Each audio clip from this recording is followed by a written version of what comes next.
Hey everyone, welcome back, and today we're going to cover something pretty cool, which is all the libraries you'll need in a standard machine learning or deep learning process. Now you may be like, hey, why do I need multiple libraries to do one project? Shouldn't I just need to use one piece of library that does everything for me, and then that's it? Well, the answer is that it's not that simple, because each library is geared towards a particular goal. Machine learning is a step-by-step process which has a list of goals that are different, such as visualization, modeling, pre-processing, and all of that. So that's why there are multiple libraries to ensure that each part of this process can be fulfilled. Without further ado, let's dive into the first library we're going to cover, and it's Pandas. Pandas isn't the animal, it's a library that's used for data manipulation. You'll want to use Pandas when you're dealing with raw data. In other words, data that has not been processed at all, such as a folder of just spreadsheets that, for example, your company gives you and they ask you to build a model out of it. So that's why you'll need Pandas to make sure that all these 30 Excel files that are just like randomly organized can make sure to be transformed into a beautiful spreadsheet where each column is one feature and each row is one sample. The main ways I use Pandas to obtain that result is to use certain functions such as pd.merge, which allows you to merge two tables together, and pdf.loc, or in other words just .loc, which allows you to filter out rows that you don't need in a data frame. And finally, I use the plain old indexing in data frame.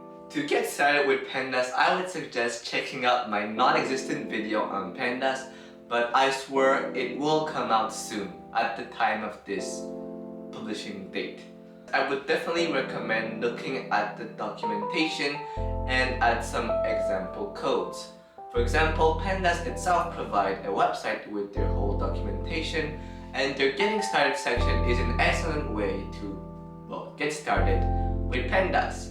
There's also many videos on YouTube, such as the one from Sentex and maybe even the one that I'll be making, so feel free to check that out. Last but not least, the greatest way to learn is to practice.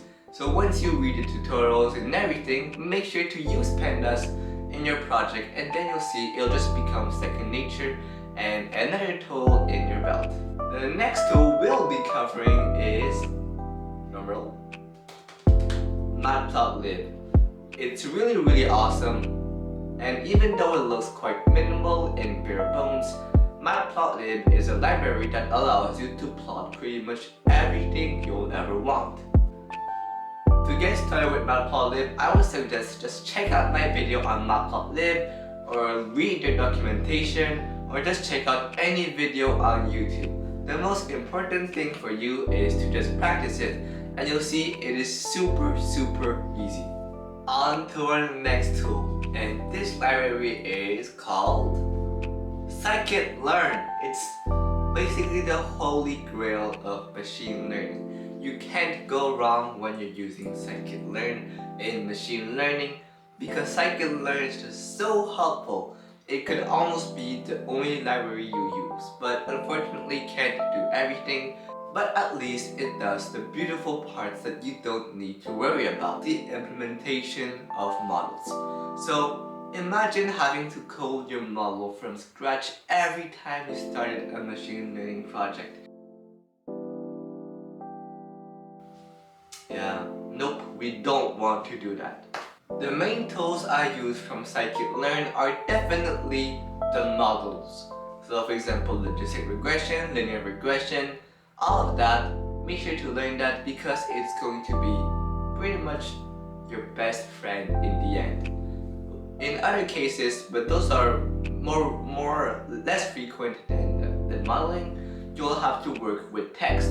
And when you work with text, the vectorizers are my best friend. So for example, TF-IDF vectorizer or count vectorizer, they're both ways to convert any text into any numbers, such that you can just feed it, cram it into your model, and hope it learns. There's also one last thing, which is evaluating your models that I also use, and those are called classification report from Scikit-Learn.metrics. It basically has everything you ever want to know about how well your model performs on a test set. To get started with Scikit-Learn, I definitely recommend, guess what? Look at my video from Scikit-Learn, which I'm going to try to somehow link here. You can also just make your own project with Scikit-Learn, and for sure you'll learn super fast and it will be super fun. On to the next tool.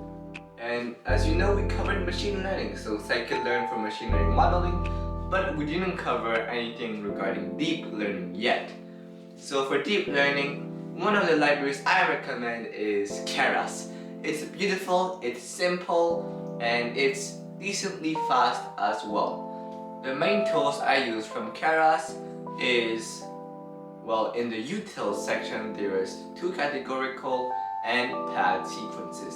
And overall, I just like building models in Keras because it is a very intuitive and easy way to train a deep learning model. To get started with Keras, I suggest looking at your official documentation and of course, again, looking at my series on Keras, which is going to be right here.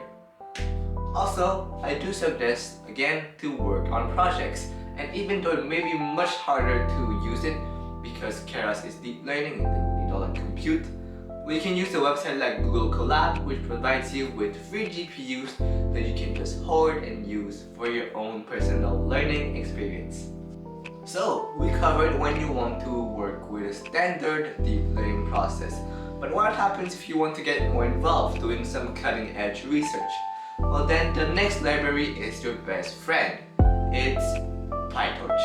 The main tools I use from Pytorch is again just like Keras, a lot of stuff. So for example, I like to use their NN module, which contains pretty much all the latest you'll ever need. But in other cases, I like to just use your plain tensor and their optimizer and just create my own models from scratch. So there's torch.tensor, which allows you to create a tensor, which is just a way to contain data, list of data, list of data, 2D matrices, 3D tensors, whatever.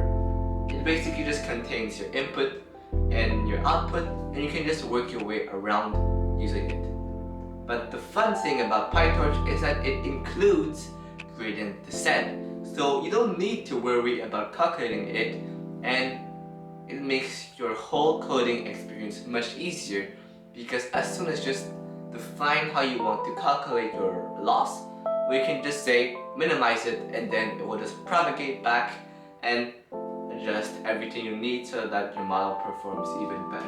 To get started with Pytorch, I suggest looking at my video on Pytorch, and also just check out on YouTube everywhere. There's bound to be tutorials on Pytorch. I remember watching one from Free Code Camp as well as looking online on their official website, doing like their blitz or their tutorials on Pytorch, and it was super helpful at all. Finally, an honorable mention for another library is NumPy. The thing is that we don't use NumPy that often, but everything in your machine learning process are just NumPy arrays. So it's important to know what they are, how you use them, as well as how you can perform operations on it, such as addition, dot products, matrix multiplications, and all of that. To get started with NumPy, I suggest just looking at my YouTube video on NumPy once again, or you can look at Free Code Camp, Scikit-Learn, or their official website to learn more about it. In conclusion, all of these are just libraries you'll use in your standard machine learning, deep learning process. And you're all going to like them, you're all going to come across one of them one day. So it's just best to learn them right now, have fun with it, and make projects. Hopefully, after this long, exhaustive talk of all these libraries, you got to know a lot of them, and now you know which ones to use, and hopefully you just decide to just learn all of them and have fun with all of them. So I wish you the best with your journey on learning these libraries, or in case you already knew all of them, well, thanks for watching, and I'll see you in another video.